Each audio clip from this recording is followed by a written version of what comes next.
It's the story, what's her name? I think it's probably similar to what is it called?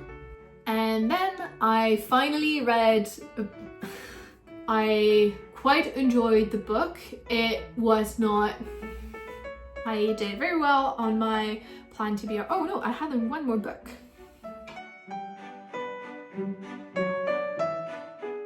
Hello friends, and welcome back to my channel.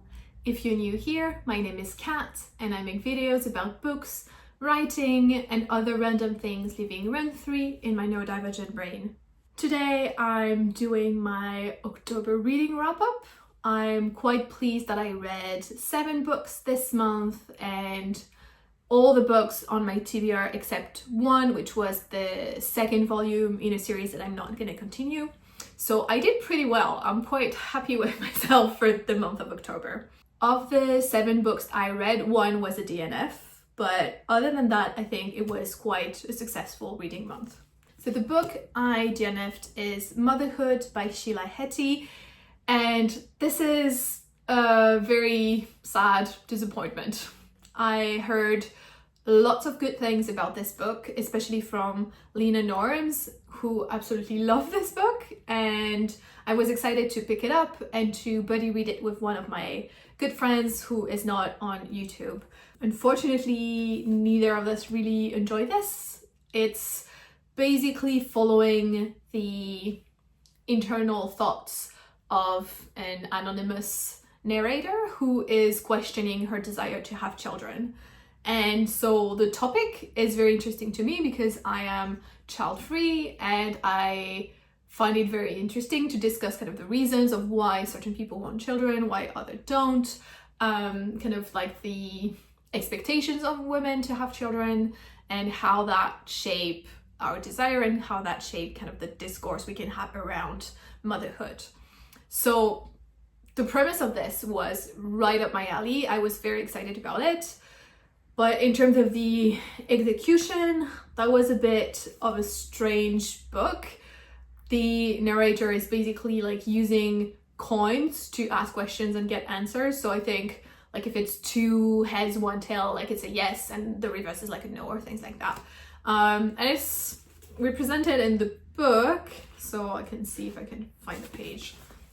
So you have those series of questions and then just yes or no, which at times is a little bit funny, like the answer creates some kind of humor, but overall I was just very bored by this book. And I think the reflections around having children or not were a bit drowned into other kind of reflections and other topics, and it was just very slow, kind of no plot, just vibes. And yeah, the main thing is just like I was utterly bored. I really tried to push through, but that book was not for me, unfortunately. So that's Motherhood by Sheila Heti.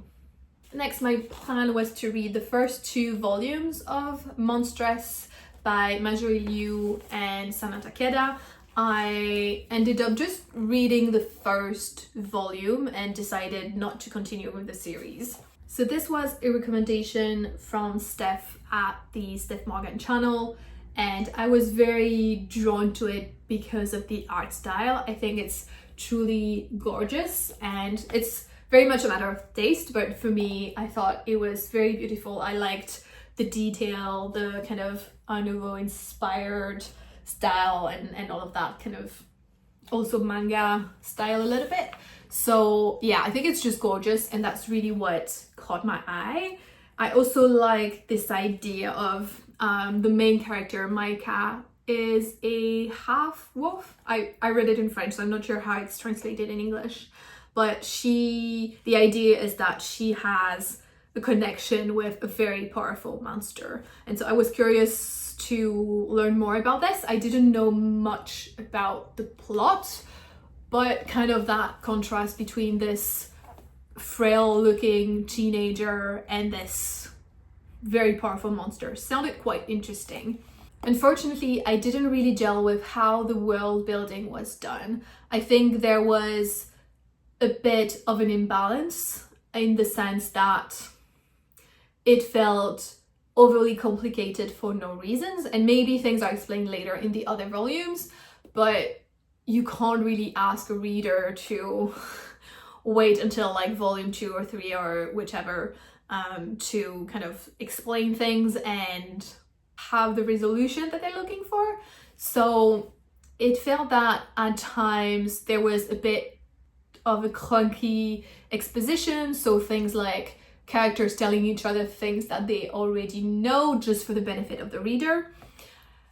That being said, obviously because it's a graphic format, it's a bit harder to do than in a novel where you can split bits of explanation in other parts of the text, so like a description and not just dialogue. So it felt a bit clunky, but that's forgivable because of the format.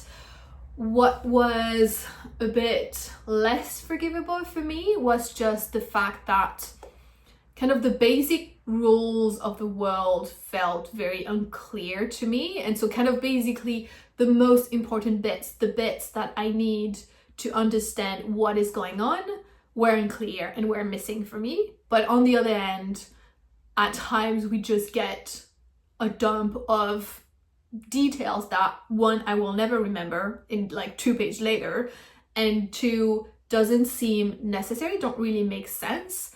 So it's really like this imbalance between not getting the information that I needed as a reader, but at the same time being drowned into unnecessary details that made it quite difficult for me to get invested in the book and want to continue.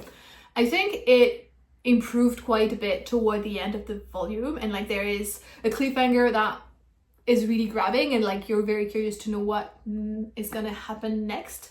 So I would still encourage you to pick it up if you're interested in the book and the premise. I decided not to continue, but again, I think some people might very much like it. So this is Monstress. Next, I read The Healing Season of Pottery by Yeon Sumin, and this is translated from the Korean by Claire Richards. This is a book I picked up at the English library in Stockholm.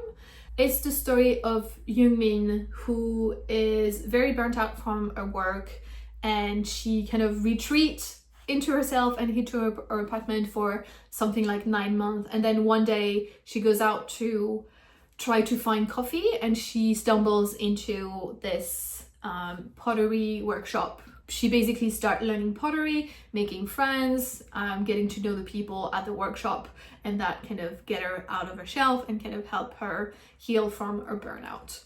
It's a very cozy, slow book. For me, unfortunately, it was a bit meh.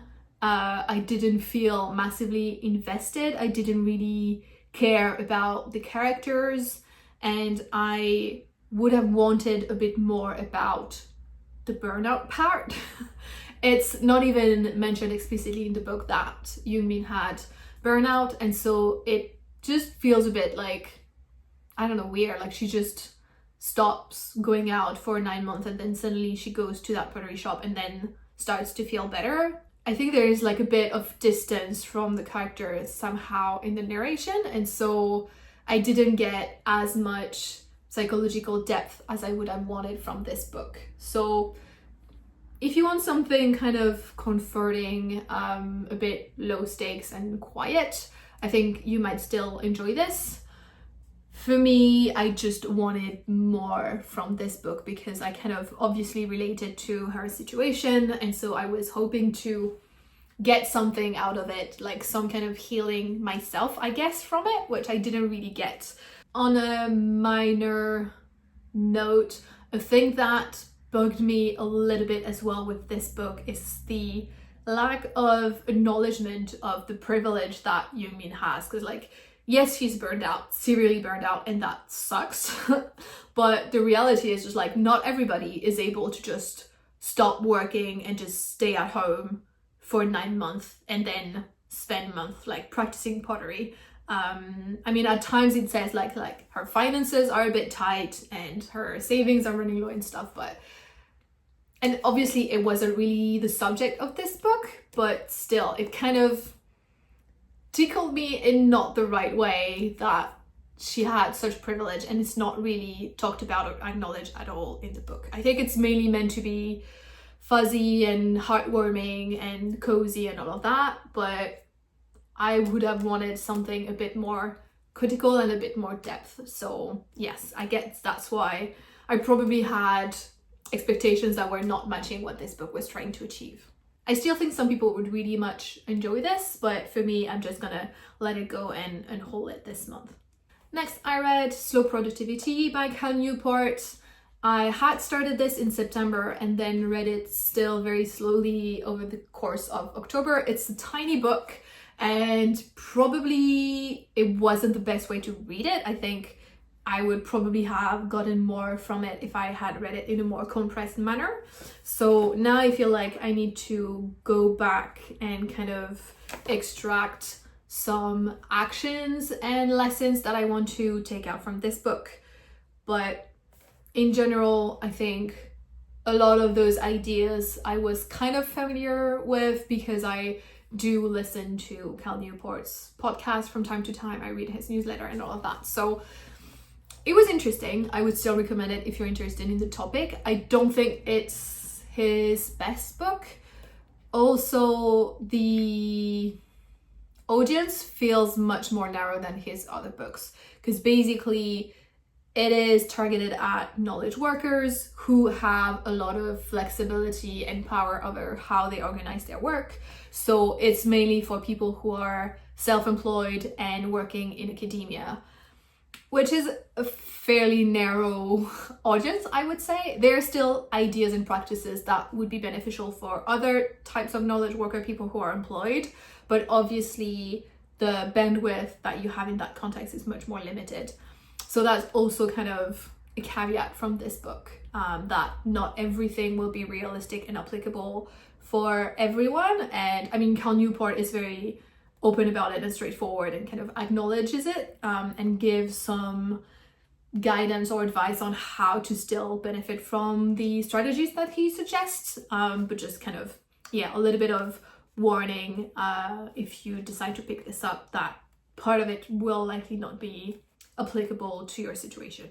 And then I finally read A Fate Inked in Blood by Danielle L. Johnson. This has been sitting on my TBR since I think May or something, so it's been quite a bit. It is a romantasy novel inspired by Norse mythology, and I've heard quite mixed reviews of this book, which I absolutely understand. I think it has a number of flaws, but I still enjoyed it quite a bit. We're following Freya, who is thrown into some marriage arrangements that she agrees to in order to provide for and protect her family, even though it's a situation that she's not very happy about.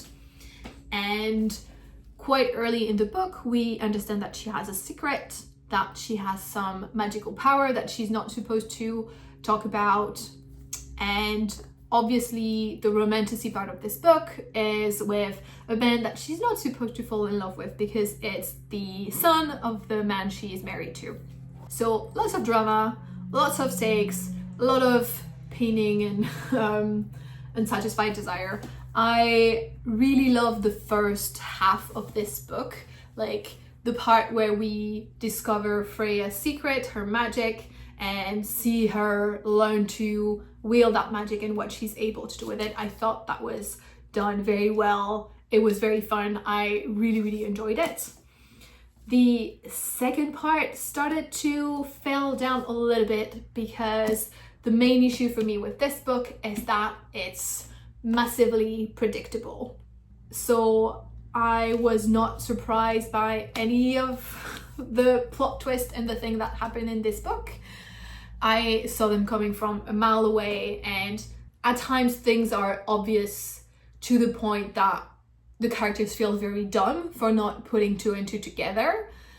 So that part was a little bit frustrating, but even though it has some flaws and it's definitely not a perfect book, there was still enough in there that I enjoyed and that intrigued me that I want to continue with the series. Thankfully, it's only a duology, and I think the second book is coming out in May in 2025. So I will be curious to read that. Hopefully the second half is a bit better crafted in terms of the plot. But I think just the universe and that kind of Norse/Viking atmosphere is something that I'm really craving at the moment for some reason. So yeah, I still quite liked it. Again, not a perfect book, but some good elements. So yeah, that is A Fate Inked in Blood. And then finally, I reread A Winter's Promise, which is the first book in the Mirror Visitor series by Christelle Dabos. This is a French series, and I read this as a buddy read with Steph from the Steph Morgan channel. It was her first time reading it, and I had such a blast reading it with her. I think I got a lot more from this book than I would have reading it on my own, and definitely more than I did when I read it for the first time. It's such a lovely book. I absolutely love it. So we're following Ophelia, who is a young woman with very interesting magical powers. She is a mirror visitor, which means that she's able to travel between mirrors. And she is also an animist, like the rest of her family. So people have different powers and abilities related to objects. So in the case of Ophelia, she's able to see the past of an object by touching it. And she works in a museum, which I think is the family archive or something like that. And she's very talented. She's able to go way further in the past than other people with similar talent. As I said, Ophelia is working in this museum and she's very happy there. She's quite introverted and so she likes this quiet life, but she is engaged to a man from another arch. So the way this world works is that basically our planet somehow imploded and got divided into different arcs, so kind of pieces of land kind of floating in the air, and you can travel between different arcs. So she's living on Anima, and she's engaged by her family in an arranged marriage to a man from the pole, which is the coldest, furthest away arch in this world. And so we see her as she meet her betrothed, how they travel to that arch, and then how she settles in this new environment and just try to understand the family dynamics, the court politics, and all of that. So there is a lot of intrigue and drama and danger, and things are not all as they seem. I think it's a very interesting book for a number of reasons. I think it's quite unique. First, in the magic system, which I described a little bit, it's very interesting. So on each arc, a different family is living. So on Anima, you have the Animus, which is Ophelia's family. I've described some of their powers. Then on the pole, you have Thorn's family, who is the man she's gonna marry. They also have different kind of branches and different kind of powers, which is very interesting. I'm not gonna go more into details because I don't want to spoil it. But the magic system is really interesting. I think the setting as well, like those different arches, and especially the travel to the pole, is quite unique. Like, it's not something I've ever read anywhere else, and it's described in a very visual way. I think the illustration on the cover kind of gives you a sense of what it looks like, but it's really, really cool. Really interesting, really unique, and I think it's also reflected in the writing style. The language that Christelle Dabos uses is quite advanced. Like, this is supposed to be YA, but her choice of words is very precise and sometimes quite advanced again. Like, there are words in this that I would not expect in a YA, and I think that's quite interesting. Like, the quality of the language is very good, very distinct. I quite enjoyed it. And I think it creates an interesting contrast in the book as well, that it's supposed to be YA, but at the same time it's also quite mature. So I think that's why it can also appeal very clearly to a more grown-up and older audience. both in the writing style and in some of the themes that it touches on. It can be quite mature. Like, there is a degree of violence. There are like sexual references as well. Like, it's not explicit and it's done with taste. But yeah, it was quite surprising to me rereading this. Like, I didn't remember much of that aspect, but again, I think some aspects of it are quite mature and handled quite masterfully, I would say. Another thing that was really interesting and delightful for me is that the main characters, especially Thorns, are, I think, quite clearly coded as neurodivergent, and it's something that I hadn't picked up the first time I read it because I wasn't really thinking about neurodivergence at the time, but that was a really nice surprise, and I really enjoyed their dynamic and their relationships and how they express them, present themselves in the world. I think it might be part why some people don't seem to enjoy this book. Like, I've seen people love it, but I've also seen people kind of DNF it and thinking it's too slow. I think it starts quite slow. I think that's a fair remark. Ophelia's character takes a little bit of time to shine. In the beginning, she seems quite closed off, and it's also a third person narration, and so there is a little bit of distance from her, but as you progress in the story, you kind of understand her more, and she comes out more of a shell, and I think she's a really great character. She has a lot of strength and resilience, but you need to give her a little bit of time to start seeing that more fully. But I think the author makes a great job at hinting at it and kind of giving you those crumbs of what she will turn out to be. But I think also the fact that she is, I think, to be coded as neurodivergent also explains this kind of approach in the book, and how in the beginning, again, like, she has an exterior that doesn't show a lot of emotion, and that's something that's kind of criticized by other characters as well. Like, she's very, like, internally she has a lot of emotions, but externally it doesn't show. And so in the beginning of the book, you have a little bit more of that external perception of her. But yeah, if you decide to pick it up, and I can only encourage you to do so, I would advise to push through if you think it's a bit slow at the beginning, because then things pick up and you see more of her, and the dynamic with Thorn also starts developing, and it's really interesting. So I think it's a really, really brilliant book, and I might continue buddy reading this with Steph if we can make our schedules and planning align. So yeah, I'm very excited about this book. And then the final book I read in October was an audiobook. It is Remarkably Bright Creatures, and it was the monthly pick for Ellen's book club over on Element Book Club channel.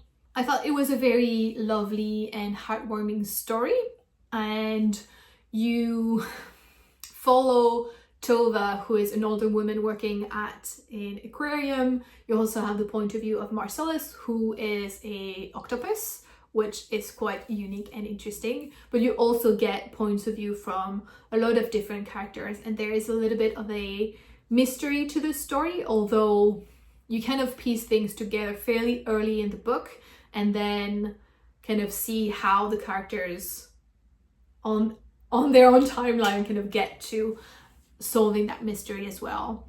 I thought it was very well done. The one thing is, because it's marketed heavily about the octopus, Marcellus, and it's a brilliant character, I would have wanted more of him. I think it makes sense in the story, like the balance between the characters and all of that. Yeah, I loved him so much that I wanted to see more of it and spend more time with him. And also, again, the way the book is marketed, I was expecting it to be just only two POVs, him and Tova, but there are, again, more characters involved. I'm rambling a little bit at this point, so I'm gonna try to be short, but I thought it was a lovely story. It's quite heartwarming and feel good. The audiobook was wonderfully done, so I would highly recommend it. Overall, it's not a book that kind of changed my life and that's gonna stay with me forever. I think it was an enjoyable read. and I understand why so many people absolutely love it. For me, it was nice. It was, again, like a good read. I enjoyed it, but maybe not like a new favorite either. So those were all the books I read in October. I'm, again, pretty pleased with myself. I read 7 books, all -1 from my TBR, and then the extra audiobook that I read for LMA's book club, which wasn't initially on my TBR. So yeah, I'm quite happy, and I hope that November will be as good. Let me know in the comments what books you read in October, or if you read any of the books that I talked about in this video and what you thought of them. As always, thank you so much for watching, and I hope to see you in the next one. Bye bye.